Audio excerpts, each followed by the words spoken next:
Degree లేదా BTech students కి ఒక గుడ్ న్యూస్. మన కడపలో ఉన్న లోకేష్ ఇన్ఫోటెక్ వాళ్ళు కంప్యూటర్ కోర్సెస్ కి ఏప్రిల్, మే, జూన్ వరకు సమ్మర్ స్పెషల్ కాంబో ఆఫర్స్ ని పెట్టారు. Tally, SAP, advance Excel, MS Office, Photoshop, C language, Python, digital marketing ఇలా అన్ని కోర్సెస్ వీళ్ళు మన కడపలో one and only Tally official associate partner అండి. కోర్సెస్ అండ్ ట్రైనింగ్ ఏ కాకుండా టాలీ, టీఈపీఎల్ సర్టిఫికేట్స్ ప్రొవైడ్ చేసి డిగ్రీ స్టూడెంట్స్ కి ఇంటర్న్షిప్స్ తో పాటు జాబ్ వచ్చేలా ప్లేస్మెంట్ అసిస్టెన్స్ కూడా చేస్తారు. ఇక్కడ ఇప్పటికే ఆన్లైన్ అండ్ ఆఫ్లైన్ లో మన కడపలో ఉన్న కొన్ని డిగ్రీ కాలేజెస్ లో 18,000+ స్టూడెంట్స్ ట్రైన్ అయ్యి జాబ్స్ కూడా చేస్తున్నారు. 35K+ సబ్స్క్రైబర్స్ తో Tally Lokesh channel AP and TS #1 Tally YouTube channel గా రన్ అవుతుంది. అండ్ ఆల్సో వీళ్ళ మెటీరియల్ మీకు అమెజాన్ అండ్ మీషోలో కూడా దొరుకుతాయి. వీళ్ళు టాలీ సేల్స్ తో పాటు సర్వీస్ అండ్ కస్టమైజేషన్ కూడా చేస్తారు. లొకేషన్ వచ్చేసి near Apsara circle above Indian overseas bank, Obul Reddy complex, Kadapa. Yeah. Good morning, all of you. My voice is clear. Please confirm. Good morning, sir. Yeah, very good morning. So, last classes lo any doubts? విన్నారా video? Mail access ఇచ్చాను, చూసుకున్నారా? విన్నాం sir. ఒక running notes కూడా రాసుకోండి, అది కూడా చాలా వరకు బెటర్గా ఉంటుంది. రన్నింగ్ నోట్స్ కూడా చాలా వరకు బెటర్గా ఉంటుంది. సో ఐ థింక్ కొంతమంది జాబ్ చేసే వాళ్ళు కూడా ఉంటారు, వాళ్ళు జస్ట్ లాగిన్ అవుతారు, తర్వాత వాళ్ళ వీడియోస్ కూడా చూసుకుంటూ ఉంటారు. ఎందుకంటే కొందరికి టైమింగ్స్ అనేది సెట్ అవుతుంది అనమాట. బ్యాచ్లో ఉన్న వాళ్ళకి వాళ్ళు తర్వాత వీడియోస్ కూడా చూసుకుంటారు అనమాట. ఓకే, అలాంటి వాళ్ళు కూడా ఉంటారు. సో ఈ రోజు క్లాస్ ఆ రోజు మనం మెయిల్ యాక్సెస్లో పంపిస్తాం కాబట్టి వాళ్ళకి టైం ఉన్నప్పుడు క్లాసెస్ అనేది వింటూ ఉంటారు. Okay, done. సో నిన్నటి క్లాస్లో మనం డిస్కషన్ చేసాము, క్లియర్గా డిస్కషన్ చేసాం. లైక్ ఎస్ఏపి అంటే ఏంటి, ఎఫ్ఐసిఓ అంటే ఏంటి, మనకి ఎఫ్ఐ కన్సల్టెంట్కి, ఎండి యూజర్స్కి, ఎస్ఏపి ప్రోడక్ట్స్కి, ఎస్ఏపి ఫంక్షనల్ మోడల్స్కి, టెక్నికల్ మోడల్స్కి, ఇవన్నీ కూడా నిన్నటి క్లాస్లో మనం క్లియర్గా డిస్కషన్ చేయడం జరిగింది.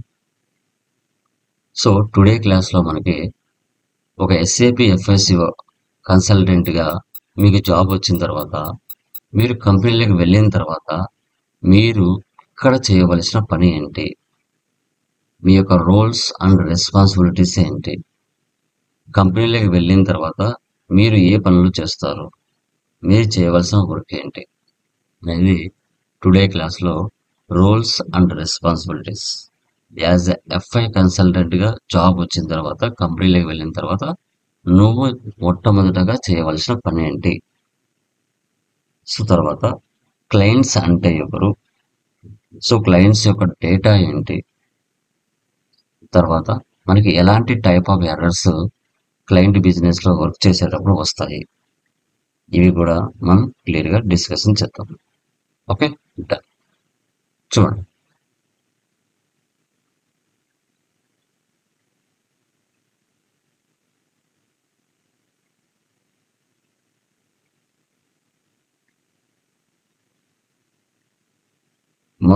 మీరు ఈ టైం కల్లా టీమ్స్ యాప్ ఓపెన్ చేసుకుంటే, అక్కడే జాయిన్ అనే సింబల్ వస్తుంది. ఇక్కడ కొందరికి కాల్ వస్తుంది, కొందరికి కాల్ రాకపోవచ్చు. బట్ టీమ్స్ యాప్ ఓపెన్ చేసి ఈ టైం కల్లా జస్ట్ మీరు జాయిన్ అవుతే చాలు, క్లాసెస్ వస్తాయి. ఓకే, అది కూడా గమనించాలి. మీరు జస్ట్ టీమ్స్ యాప్ ఓపెన్ చేసి జాయిన్ అయిపోతే క్లాస్ వచ్చేస్తుంది అన్నమాట.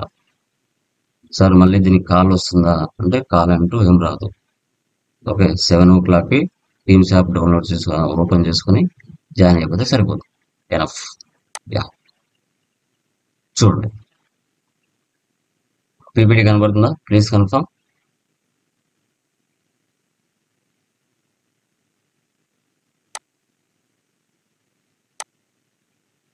కనబడుతుందమ్మా PPT? Yes sir. Okay guys, చూడండి, టుడే మనకి ఎస్ఏపిలో ఫస్ట్ క్లాస్ డిస్కస్ చేస్తున్నాం. ఎఫ్ఐసిఓ కన్సల్టెంట్ యొక్క రోల్స్ అండ్ రెస్పాన్సిబిలిటీస్ ఏంటి అని మనం క్లియర్గా డిస్కస్ చేయడం జరుగుతుంది. ఓకే, ఇప్పుడు నాట్ ఓన్లీ ఎస్ఏపి, మీరు ఏ కంపెనీలకు వెళ్ళినా, ఏ వర్క్లోకి వెళ్ళినా ఏ జాబ్కు రిలేటెడ్ సంబంధించిన ఆ జాబ్కు సంబంధించి నువ్వు డైలీ 8 అవర్స్ ఆ కంపెనీలో చేయవలసిన రోల్స్ అండ్ రెస్పాన్సిబిలిటీస్ కంపెనీ కంపల్సరీగా నీకు చెప్తుంది.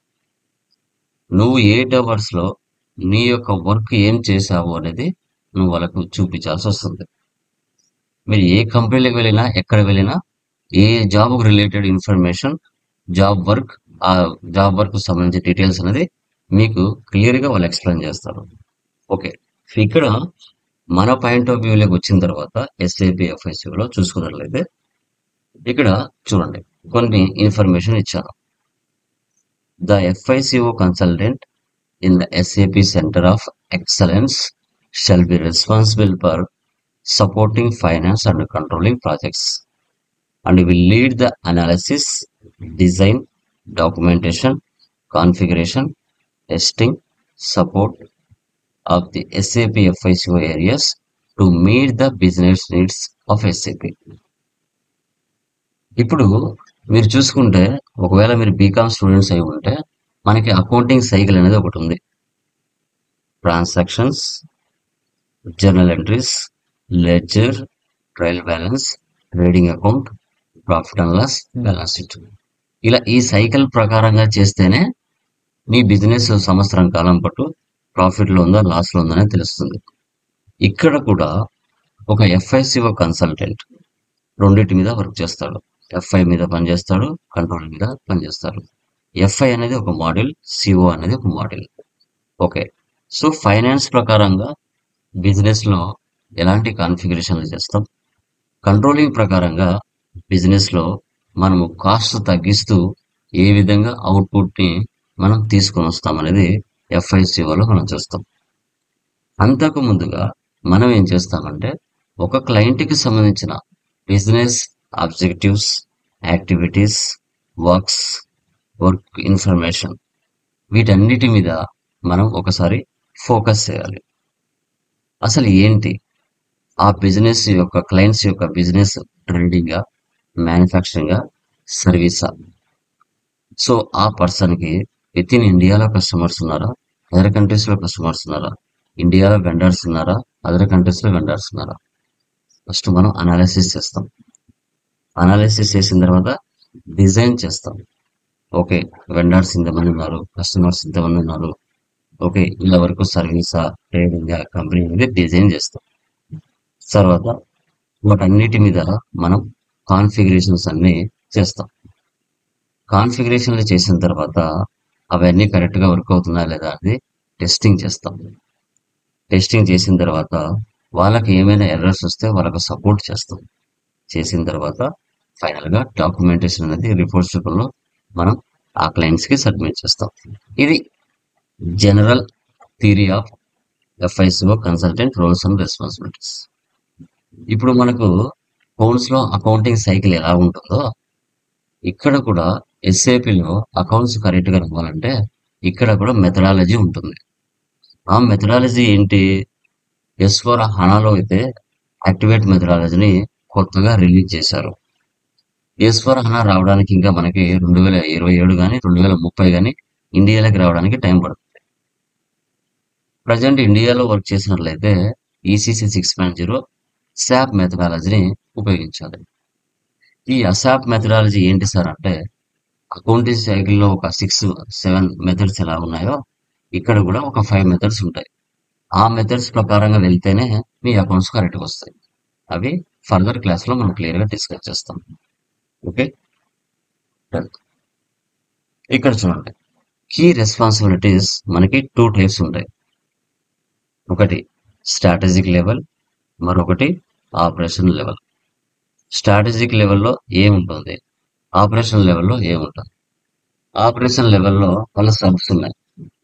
ఓకే, సో ఇక్కడ requirement gathering and design, implementation, trouble shooting.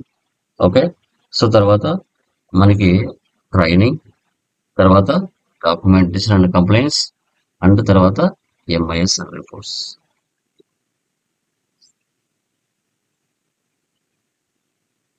చాలా మందికి క్లాస్ ఓపెన్ చేస్తూనే కాల్ చేస్తారు, వాళ్ళు క్లాస్కి అటెండ్ అవ్వరు. ఎలా అటెండ్ అవ్వాలో తెలియదు, మళ్ళీ గ్రూప్లో మెసేజ్ చేస్తూ ఉంటారు. చాలా మందికి ఎలా యూజ్ చేయాలో తెలియదు కార్పొరేట్.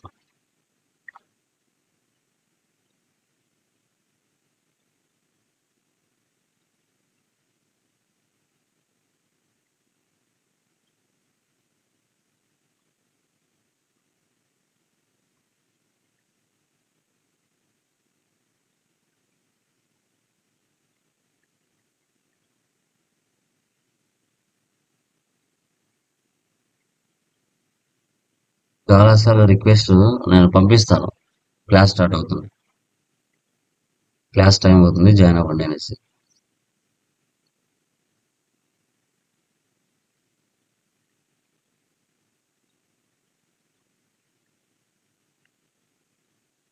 ఓకే,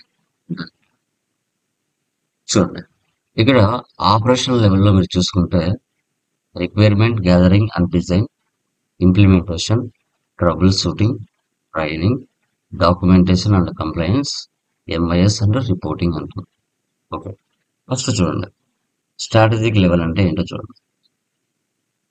ఫస్ట్ ఒక క్లయింట్ ప్రాజెక్ట్ని ఒక కంపెనీ తీసుకున్నప్పుడు, అది టీసీఎస్ కానీ, విప్రో కానీ, హెచ్సిఎల్ కానీ, ఇన్ఫోసిస్ కానీ, ఫస్ట్ స్ట్రాటజిక్ లెవెల్లో ప్లానింగ్ అనేది ఇంపార్టెంట్. అంటే based on business financial requirements, plan and architect based on SAP using the FICO module under the guidance of the head functional delivery or projects. ఇప్పుడు మొట్టమొదటిగా non SAP నుంచి ఎస్ఏపిలోకి రావటం అంటే, ఇప్పుడు ఒక పర్సన్ అంటే ఒక క్లయింట్ ఎక్సెల్లోనో, టాలీలోనో, పీపుల్ సాఫ్ట్లోనో, ఫోకస్లోనో, వింగ్స్లోనో వారి యొక్క కంపెనీకి సంబంధించిన డేటాని మెయింటైన్ చేస్తున్నారు. వాళ్ళు మొట్టమొదటగా ఎస్ఏపి సాఫ్ట్వేర్ని ఉపయోగించాలనుకుంటున్నారు. ఇక్కడ ఎగ్జాంపుల్ ఇచ్చాను, 2 companies. Vizag steel company first time SAP సాఫ్ట్వేర్ని యూజ్ చేయాలనుకుంటున్నారు. వాళ్ళు టాలీలోనో, ఎక్సెల్లోనో వారి యొక్క డేటాని మెయింటైన్ చేస్తున్నారు. అలాంటి సిచ్యువేషన్స్లో వాళ్ళు ఏం చేస్తారంటే, కొన్ని మార్కెట్లో ఉన్న ఐటీ కంపెనీస్ని బిడ్డింగ్కి పిలుస్తారు. బిడ్డింగ్ అంటే ఏంటి? వేలం పట్ట.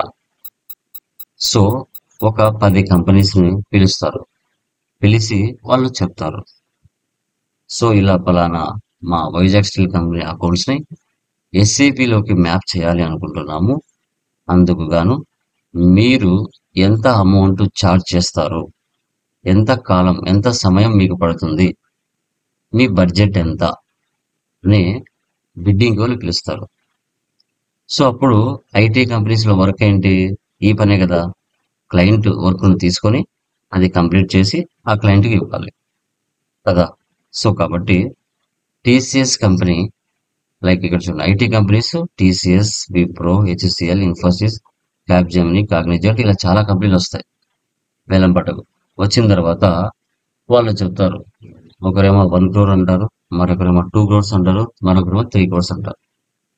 క్లయింట్ బిజినెస్ ఎవరికైతే ఓట్ వేస్తుందో వారికి క్లయింట్ యొక్క ప్రాజెక్ట్ని ఆ ఐటీ కంపెనీకి ఇస్తారు. Example, TCS company peaked by Vizag steel company. Vizag steel కంపెనీకి సంబంధించిన ప్రాజెక్ట్ వర్క్ని టీసీఎస్ కంపెనీకి అలాట్ చేస్తారు. ఇప్పుడు టీసీఎస్ కంపెనీ ఏం చేస్తుంది? ఈ యొక్క ప్లానింగ్లో అంటే ప్రాజెక్టు వచ్చింది, టీసీఎస్ కంపెనీకి ప్రాజెక్టు వచ్చింది, ఓకే డన్. నెక్స్ట్ ఆ టీసీఎస్ కంపెనీ ప్రాజెక్ట్ వచ్చిన తర్వాత నెక్స్ట్ వరకు ఏమి చేయాలి, ఇమీడియట్ వరకు ఏమి చేయాలి అనేది ఇక్కడ important. Okay, first TCS company ఏం చేయాలి? ఎంప్లాయీస్ని రిక్రూట్ చేసుకోవాలి. ఓకే ఓకే ఎంతమంది ఎంప్లాయీస్ని రిక్రూట్ చేయాలి? ఆ ఎంప్లాయీస్లలో ఫంక్షనల్ కన్సల్టెంట్స్ ఎంతమంది ఉండాలి, టెక్నికల్ కన్సల్టెంట్స్ ఎంతమంది ఉండాలి, టీమ్ సైజ్ ఎంత ఉండాలి అనేది ఇంపార్టెంట్. ఇప్పుడు ఫంక్షనల్ కన్సల్టెంట్స్ ఆ క్లయింట్ యొక్క బిజినెస్ యొక్క ఆబ్జెక్టివ్స్, ఆ కంపెనీ యొక్క సైజ్ ఒకవేళ ఎక్కువగా ఉంది అంటే మినిమం పెద్ద ఆర్గనైజేషన్లో ఎఫ్ఐ కన్సల్టెంట్స్ మినిమం 4 members లేదా 5 members అన్న ఉండాలి. వాటితో పాటు వాళ్ళు ఎలాంటి టైప్ ఆఫ్ బిజినెస్ చేస్తున్నారు, సో ఆ కంపెనీలో పర్చేజ్ ఆర్డర్స్ కానీ, సేల్స్ ఆర్డర్స్ కానీ, ప్రొడక్షన్ ప్లానింగ్ కానీ, క్వాలిటీ మేనేజ్మెంట్ వర్కులు ఏమైనా జరుగుతున్నాయా లేదా అనేది కూడా చూసుకోవాలి. ఒకవేళ జరుగుతున్నాయి అంటే ఎంఎం కన్సల్టెంట్ అవసరం ఉంటుంది, ఎస్డి కన్సల్టెంట్ అవసరం ఉంటుంది, క్వాలిటీ మేనేజ్మెంట్ కన్సల్టెంట్ అవసరం ఉంటాడు, పీపీ కూడా అవసరం ఉంటారు. ఎఫ్ఐసిఓ కన్సల్టెంట్స్తో పాటు వీళ్ళు కూడా వాళ్ళ వర్క్ ఉన్నప్పుడు వాళ్ళను కూడా హైర్ చేసుకోవాలి. ఓకే, క్లయింట్ రిక్వైర్మెంట్స్ ఎస్ఏపిలో లేకపోతే టెక్నికల్ కన్సల్టెంట్స్ కూడా అవసరం అవుతారు. టెక్నికల్ కన్సల్టెంట్స్ యొక్క వర్క్ ఏంటి? లైక్ ఇక్కడ మనం చూసుకున్నట్లయితే అబ్యాప్, బేసిస్, టిఐ, బిడబ్ల్యూ అంటే క్లయింట్స్ రిక్వైర్మెంట్స్ ఎస్ఏపి సాఫ్ట్వేర్లో లేనప్పుడు అప్పుడు ఎఫ్ఐ కన్సల్టెంట్ అబ్యాపర్ని మీట్ అయి క్లయింట్స్ యొక్క రిక్వైర్మెంట్స్ చెప్పి అవి యాడ్ ఆన్ ఫీచర్గా ఎస్ఏపిలో యాడ్ చేస్తారు. వాళ్ళు ఏమైనా అవసరమా మనకు అది చూసుకోవాలి. టీమ్ సైజ్ మ్యాక్సిమం ఆ క్లయింట్ యొక్క ప్రాజెక్ట్ సైజును బట్టి 50 మెంబర్సా 70 మెంబర్సా అనేది ఇంపార్టెంట్. వాటిలో మినిమం 3 or 4 కన్సల్టెంట్స్ అనేది కూడా కంపెనీలో అవసరం. సో తర్వాత ఆ ప్రాజెక్ట్ మేనేజర్ ఎవరైతే ఉంటారో కండక్ట్ కిక్ ఆఫ్ మీటింగ్స్, క్లయింట్స్తో కొలీగ్స్తో మీటింగ్స్ అనేది కండక్ట్ చేసుకుంటారు. ఆ మీటింగ్స్ కండక్ట్ చేసుకొని అక్కడ ఆ యొక్క క్లయింట్ దగ్గర నుంచి ఆ బిజినెస్కి సంబంధించిన టోటల్ వర్క్ని తెలుసుకుంటాడు. ఆ ప్రాజెక్ట్ గోల్ ఏంటి, ప్రాజెక్ట్ ఆబ్జెక్టివ్ ఏంటి, సర్వీస్ లెవెల్ అగ్రిమెంట్. ఆ ప్రాజెక్ట్ తీసుకున్న తర్వాత సో ఎన్ని నెలల్లో కంప్లీట్ చేస్తావు, ఎంత బడ్జెట్ అవుతుంది అనేది ఎస్ఎల్ఏ అనేది రాసుకోవాలి. రాసుకొని బిజినెస్ ప్రాసెస్ని క్లయింట్ బిజినెస్లో స్టార్ట్ చేయాలి. ఇది కీ ప్లానింగ్గా మనం స్ట్రాటజిక్ లెవెల్లో చెప్తుంది. ఎఫ్ఐ కన్సల్టెంట్ యొక్క రోల్స్ అండ్ రెస్పాన్సిబిలిటీస్లో దీన్ని మనం క్లియర్గా తెలుసుకోవడం జరుగుతుంది. తర్వాత సెకండ్ వన్ చూడండి, ఆపరేషన్ లెవెల్. ఆపరేషన్ లెవెల్లో first one requirements gathering and design. ఇప్పుడు ఇక్కడ ఒక క్లయింట్తో కిక్ ఆఫ్ మీటింగ్స్ కండక్ట్ చేసుకుని ఆ కండక్షన్ చేసుకున్న తర్వాత మనం చెప్పాము ఆల్రెడీ ఆ కంపెనీ సర్వీసా, ట్రేడింగా, మ్యానుఫ్యాక్చరింగా, వారికి ఇండియాలో ఎన్ని కంపెనీస్ ఉన్నాయి, అదర్ కంట్రీస్లో ఎన్ని కంపెనీస్ ఉన్నాయి, ఇండియాలో ఎన్ని బ్రాంచెస్ ఉన్నాయి, అదర్ కంట్రీస్లో ఎన్ని బ్రాంచెస్ ఉన్నాయి, ఇండియాలో ఏ ఏరియాలలో బిజినెస్ ఏరియాస్ ఉన్నాయి, అదర్ కంట్రీస్లో ఏ ఏరియాలో బిజినెస్ ఏరియాస్ ఉన్నాయి, వారికి వెండర్స్ కానీ కస్టమర్స్ కానీ ఇండియాలో ఉన్నారా, అదర్ కంట్రీస్లో కూడా ఉన్నారా, ఇవన్నీ కూడా రిక్వైర్మెంట్స్ అండ్ గ్యాదరింగ్లో మనం చెప్పుకుంటాం. వీటిలో as is information, to be information, gap analysis, scope document అని చెప్పుకుంటాం. ఇక్కడ మీకు ఇంటర్వ్యూలో లేనప్పుడు చెప్పాలి what is the meaning of as is information అంటే, sir it is provided by the client. అంటే యాజ్ ఈజ్ అంటే కంపెనీ యొక్క డీటెయిల్స్ని క్లియర్గా ఎవరు ప్రొవైడ్ చేస్తారు, ఎఫ్ఐ కన్సల్టెంట్కి అంటే క్లయింట్ చెప్పాలి వారి యొక్క బిజినెస్. టు బి ఇన్ఫర్మేషన్ అంటే ఏంటి, క్లయింట్ దగ్గర నుంచి ఇన్ఫర్మేషన్ మొత్తం తెలుసుకున్న తర్వాత మనం వర్క్ అంతా చేసిన తర్వాత ఒక డాక్యుమెంట్ అనేది క్లయింట్కి మనం సబ్మిషన్ చేయాలి. It is future document like estimated document are SAP document. వాళ్ళ టోటల్ వర్క్ చేసి వాళ్ళకు సబ్మిట్ చేయడం జరుగుతుంది. గ్యాప్ అనాలిసిస్, యాజిస్ కానీ టు బి కానీ ఇన్ఫర్మేషన్ కరెక్ట్గా తీసుకున్నామా, కరెక్ట్గా వర్క్ చేసి ఇచ్చినామా లేదా, ఎక్కడైనా ఏమైనా కరెక్ట్ ఇన్ఫర్మేషన్ మనం తీసుకోలేదా అదే difference between as is or to be information అంటాం. తర్వాత scope document, it is an agreement, time line, reports. SLA వాటిని ఇన్ టైంలో కరెక్ట్గా మనం వర్క్ చేసి ఇవ్వాలి. ఇది ఆపరేషన్లో మనం రిక్వైర్మెంట్స్ గ్యాదరింగ్ డిజైన్ యొక్క ఇన్ఫర్మేషన్. సో తర్వాత ఆపరేషన్లో ఇంప్లిమెంటేషన్ చూడండి. ఇంప్లిమెంటేషన్ అంటే మనం ఇంకా రియల్ టైం వర్క్ ఒక ప్రాజెక్ట్ తీసుకున్న తర్వాత ప్రాజెక్ట్ తీసుకొని వర్క్ స్టార్ట్ చేసిన తర్వాత స్టార్ట్ చేయాల్సిన ముందు మనకి ఇంకా స్టార్ట్ చేసే మూమెంట్లో మనకి టోటల్గా టీమ్ సైజు, ఎంప్లాయీస్ ఎంతమంది కావాలనేది ప్లానింగ్ చేసుకోవాలి. తర్వాత ఆ క్లయింట్ యొక్క బిజినెస్ బ్లూ ప్రింట్ తెలుసుకోవాలి. టోటల్ బిజినెస్ స్ట్రక్చర్ తెలుసుకోవాలి. సో స్ట్రక్చర్ అంటే ఇంక ఇవే branches, companies, company codes, employees, వాళ్ళ business turnover. Okay, so ఎప్పుడు స్టార్ట్ అయింది, ఇవన్నీ కూడా బ్లూ ప్రింట్ అనేది స్ట్రక్చర్ అనేది తెలుసుకోవాలి. ఒక బిల్డింగ్ కట్టడానికి బిల్డింగ్ స్ట్రక్చర్ ఎలాగో, బ్లూ ప్రింట్ ఎలాగో, ఎటుపక్క కిచెన్ ఉండాలి, ఎటుపక్క బెడ్రూమ్ ఉండాలి, ఎటుపక్క హాల్ ఉండాలి, ఎటుపక్క మనకు బాత్రూమ్ ఉండాలి, ఓకే, ఎటుపక్క మనకు విండో ఉండాలి. ఇవన్నీ ఒక బిల్డింగ్, ఒక 1000 అంతస్తుల బిల్డింగ్ కట్టేటప్పుడు మనము ఏ విధంగా బ్లూ ప్రింట్ అనేది చూసుకుంటామో అదే విధంగా ఇక్కడ క్లయింట్ నుంచి టోటల్ బిజినెస్ స్ట్రక్చర్ అనేది తెలుసుకోవాలి. ఇది బ్లూ ప్రింట్ అంటాం ఇంప్లిమెంటేషన్ చేసేటప్పుడు. ఓకే, తర్వాత కాన్ఫిగరేషన్లు స్టార్ట్ చేస్తాం. కాన్ఫిగరేషన్లు అంటే ఏంటి? ఇప్పుడు మీరు నేర్చుకుంటే వర్క్, ఒక పర్చేజ్ బిల్లు వేయాలన్నా, సేల్ బిల్ వేయాలన్నా, ఎక్స్పెన్సివ్ ఎంట్రీ పాస్ చేయాలన్నా అవి పాస్ చేయడానికి బ్యాక్ ఎండ్లో మీరు చేయవలసిన కాన్ఫిగరేషన్స్ మీరు నేర్చుకుంటే work. Accounts payable, accounts receivables, automatic payment program, set accounting, goods and services tax and TCS, like TDS, ఇలాంటివి ఉంటాయి. ఇవన్నీ కాన్ఫిగరేషన్లు మీరు చేయాలి. ఓకే, మీరు రిస్క్ టేకర్స్, పేషెన్స్ పర్సన్స్, మీకు శాలరీస్ హైలో ఉంటాయి. ఇవన్నీ కూడా కాన్ఫిగరేషన్లో మనం చేస్తాం. ఇవన్నీ చేసిన తర్వాత అవి కరెక్ట్గా వర్క్ అవుతున్నాయా లేదా అనేది టెస్టింగ్ టీమ్ ఉంటుంది. ఈ కాన్ఫిగరేషన్లో బేస్ లైన్ కాన్ఫిగరేషన్స్ ఉంటుంది, ఫైనల్ కాన్ఫిగరేషన్స్ ఉంటుంది. బేస్ లైన్ కాన్ఫిగరేషన్స్ అంటే 80% FI consultant daily business activities జరగడానికి బ్యాక్ ఎండ్లో కాన్ఫిగరేషన్ అనేది చేస్తాడు. ఇక 20% మనం చేయలేని works, so MM consultant, SD consultant వాళ్ళ అవసరం ఉంటుంది కాబట్టి వాళ్ళని పిలిపించి ఆ గ్యాప్స్ కానీ ఇంటిగ్రేషన్స్ వర్క్ కానీ చేపిస్తాం. కాన్ఫిగరేషన్స్లో ఇలా ఉంటుంది. సో తర్వాత టెస్టింగ్ అన్నాం కదా. టెస్టింగ్ అంటే ఏంటి? ఇప్పుడు నువ్వు చేసిన కాన్ఫిగరేషన్స్, టీ కోడ్స్ కానీ, స్క్రీన్ మారడం కానీ, ఇవన్నీ కరెక్ట్గా జరుగుతున్నాయా లేదనేది unit testing, data security testing. So end users ద్వారా ఎంట్రీస్ పాస్ చేపించేసి కరెక్ట్ వర్క్ అవుతుందా లేదనేది యూజర్ యాక్సెప్టెన్స్ టెస్టింగ్ కూడా చేస్తాం. చేసిన తర్వాత ఫైనల్గా రియల్ టైం ట్రాన్సాక్షన్స్ అనేది క్లయింట్ ప్లేస్లో గో లైవ్లోకి వెళ్ళి మనం రియల్ టైం ట్రాన్సాక్షన్స్ అనేది పోస్ట్ చేస్తాం. వీటినే ఆపరేషనల్లో ఇంప్లిమెంటేషన్ వర్క్ అని మనం చెప్తాం. ఆపరేషన్లో వీటిని మనం ఇంప్లిమెంటేషన్ వర్క్ అని మనం క్లియర్గా డిస్కస్ చేస్తాం.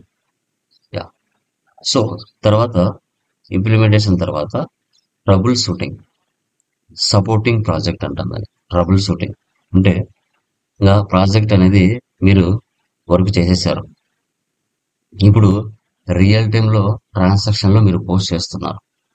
అప్పుడు అక్కడ వర్క్ చేసే ఎండ్ యూజర్స్ ఎవరైతే ఉంటారో, అంటే మన టాలీలో అయితే అకౌంటెంట్స్ అంటారు, ఎస్ఏపీలో అయితే ఎండ్ యూజర్స్ అంటాం. ఇక్కడ వాళ్ళకు కొన్ని బగ్స్ వస్తాయి, ఇష్యూస్ వస్తాయి. ఓకే, అలాంటి సిచ్యువేషన్స్లో మనం ఏం చేయాలంటే వాళ్ళకి సపోర్టింగ్ చేయాలి. Perform, break, fix analysis and recommend solutions for finance related processes, identify integration issues and develop solutions to these issues, work with the service desks to facilitate incident or problem resolutions. ఇప్పుడు వాళ్ళు work చేస్తున్నారు, ఒక vendor invoice కానీ customer invoice post చేస్తున్నారు, ఎక్కడో error వస్తుంది. Error వచ్చినప్పుడు వాళ్ళు ఇమీడియట్గా మిమ్మల్ని సపోర్టింగ్ అడుగుతారు. అప్పుడు మనం మెయిల్స్ ఎలా పంపిస్తామో, మనం ఏదైనా రిజైన్ చేయాలన్నా, లీవ్ లెటర్ రాయాలన్నా, రిజైనింగ్ లెటర్ రాయాలన్నా, కంపెనీ బాస్కు డైరెక్ట్ కంపెనీ మేనేజర్కి మీరు డైరెక్ట్గా వెళ్ళి మాట్లాడలేరు కదా, వాళ్ళకు మెయిల్ చేస్తారు. మెయిల్ చేసి ఇలా పలానా సిచ్యువేషన్స్, నేను ఒక 10 days నాకు లీవ్ కావాలి, లేదా నాకు వర్క్ నచ్చట్లేదు, నేను డ్రాప్ అవుతున్నాను, రిజైనింగ్ లెటర్ ఇది రాస్తాం కదా. అదేవిధంగా ఇక్కడ కూడా మీకు ఏదైనా ఎర్రర్స్ వచ్చినప్పుడు మీకు ఎవరైతే ప్రాజెక్ట్ ఇంప్లిమెంటేషన్ చేసి ఉంటారో ఆ కంపెనీలో పనిచేసే కన్సల్టెంట్స్ ఎవరైతే ఉంటారో సపోర్టింగ్ టీంకి మీరు ఒక మెయిల్ లాగా service now, solution manager, radix, clarify tool, remedy tool అనేసి కొన్ని ఉంటాయి. వాటి ద్వారా మీరు టికెట్ అనేది రైజ్ చేస్తారు.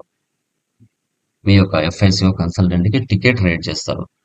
వాటినే P1, P2, P3, P4 tickets అంటారు. ఇప్పుడు ఒక క్లయింట్ బిజినెస్లో వర్క్ చేస్తున్న ఎండ్ యూజర్ ఏదైనా ఒక ఎర్రర్ వచ్చింది అనేసి ఇమీడియట్గా మీకు మెసేజ్ చేస్తాడు. చేసినప్పుడు వితిన్ 15 మినిట్స్ లేదా 45 మినిట్స్లో వాళ్ళు రైజ్ చేసిన టికెట్ని ఏదో ఒక కన్సల్టెంట్ అసైన్ చేసుకోవాలి, అంటే తీసుకొని నేను క్లియర్ చేస్తాను ఆ యొక్క సొల్యూషన్స్ అని ఇమీడియట్గా వాళ్ళు పెట్టిన 2 అవర్స్ లోపలే దాన్ని ఎవరో ఒకరు అసైన్ చేసుకొని దాని వరకు స్టార్ట్ చేయాలి. 2 అవర్స్ లేదా 6 అవర్స్లో ఆ ప్రాబ్లమ్ సాల్వ్ చేసి వాళ్ళకి ఇవ్వాలి.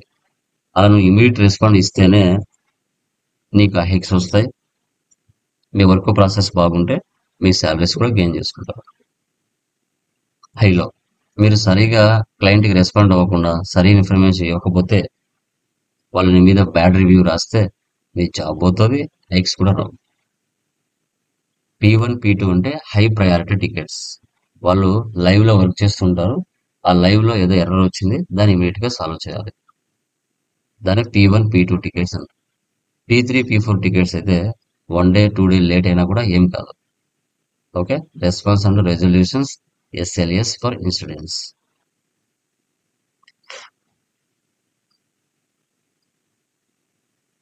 ఓకే, తర్వాత ట్రైనింగ్.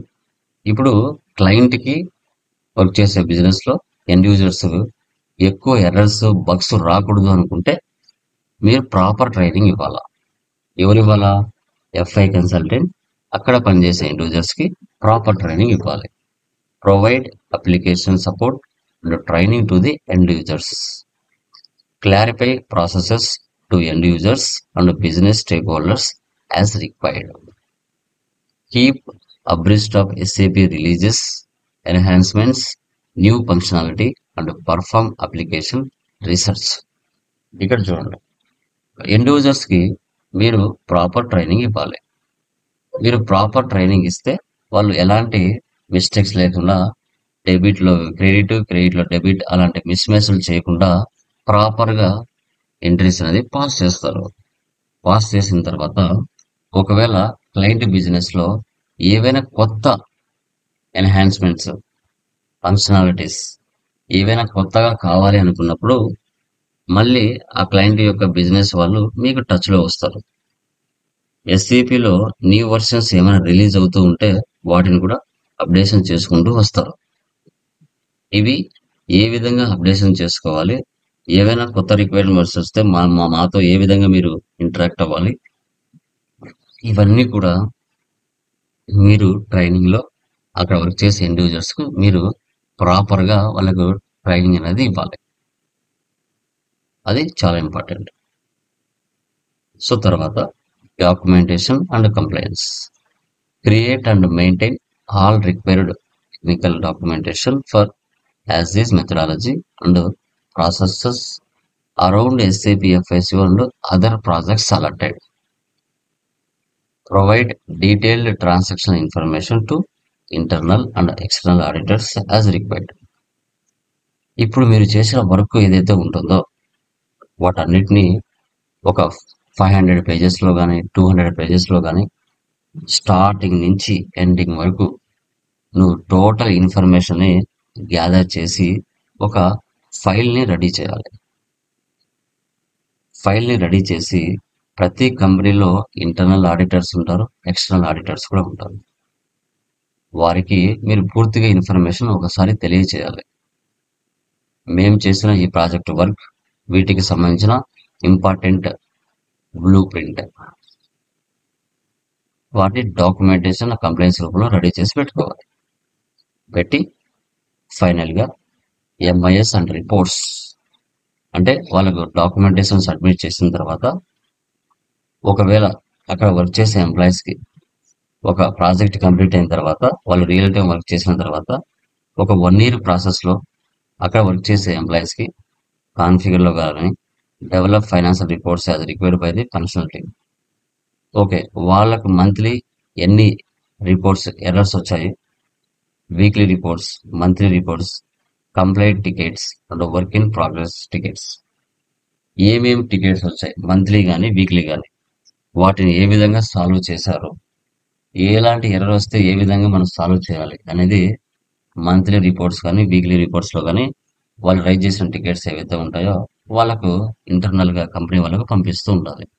ఎందుకంటే మీరు వాళ్ళకి ఏ విధంగా సపోర్ట్ చేస్తున్నారు అనేది కూడా వాళ్ళకి తెలియాలి. కాబట్టి మీరు ఏ విధంగా సపోర్ట్ చేస్తున్నారు, వాళ్ళకి ఎన్ని ఎర్రర్స్ వస్తున్నాయి, వాటిని ఎలా సాల్వ్ చేస్తున్నారు, వాటి ఇన్ టైంలో వాళ్ళకి ఏ విధంగా మీరు మూమెంట్ ఇస్తున్నారు అనేది కూడా చాలా చాలా ఇంపార్టెంట్. అది కూడా తెలుసుకోవాలి. అది కూడా వాళ్ళకి మనం ఇన్ఫర్మేషన్ తెలియచేయాలి.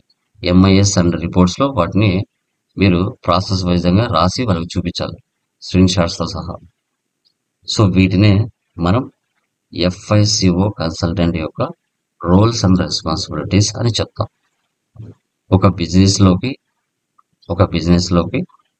ఒక ఎఫ్ఐ కన్సల్టెంట్ జాబ్లోకి వెళ్ళిన తర్వాత ఓకే, సో వాటిని అతను చేయవలసిన కంపెనీలో వర్క్ ఏంటి అనేది టుడే మనకు క్లాస్. ఈ యొక్క క్లాస్లో ఎవరికైనా ఏమైనా డౌట్స్ ఉన్నాయా? Please confirm anyone. Any doubts మా? నితిన్, వెంకట్, భావ్య, ధీరజ్, గాయత్రి, అరుణ్, ఏమైనా డౌట్స్ ఉన్నాయా దీనిలో ఎఫ్ఐ కన్సల్టెంట్ యొక్క రోల్స్ అండ్ రెస్పాన్సిబిలిటీస్లో?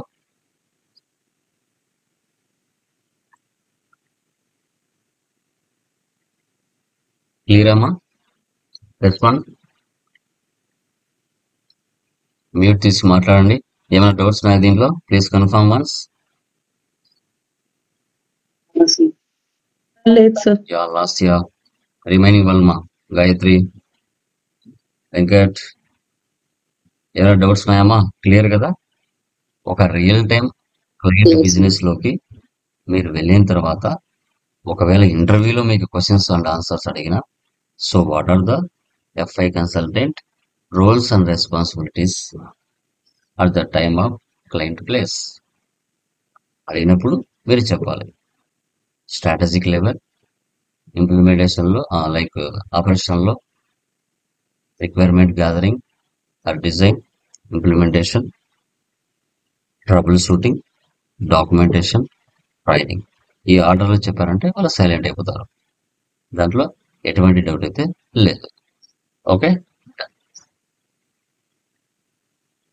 నెక్స్ట్ చూడండి, మనకు 3 days థియరీ ఉంటుంది.